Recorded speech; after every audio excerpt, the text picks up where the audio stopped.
अच्छा, कहा जाता है कि 70% आपकी डाइट और 30% जो है वो एक्सरसाइज से वेट जो है आप कम कर सकते हैं। तो क्या ये बिल्कुल ठीक है? 70% हम अगर डाइट कंट्रोल करते हैं तो हम पतले हो सकते हैं?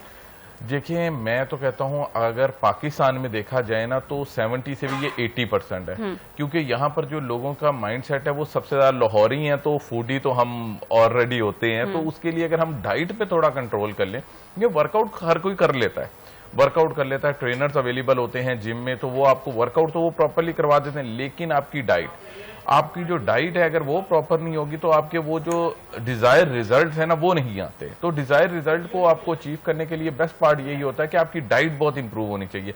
डाइट आपको प्रोटीन देती है, कार्ब्स देती है, फाइबर्स आपको बैलेंस, अगर आप ये सारी चीजें एक बैलेंस फॉर्म में लेंगे तो डेफिनेटली आपको एक रिजल्ट्स बहुत अच्छे मिलेंगे और अपनी लाइफ में एक बहुत मेजर चेंज देखने को मिलेगा। लेकिन अगर 30% ही एक्सरसाइज जो है वो मैटर करती है तो फिर 2-3 घंटे लोग जिम में क्यों आके जो है वो क्या टाइम वेस्ट करते हैं?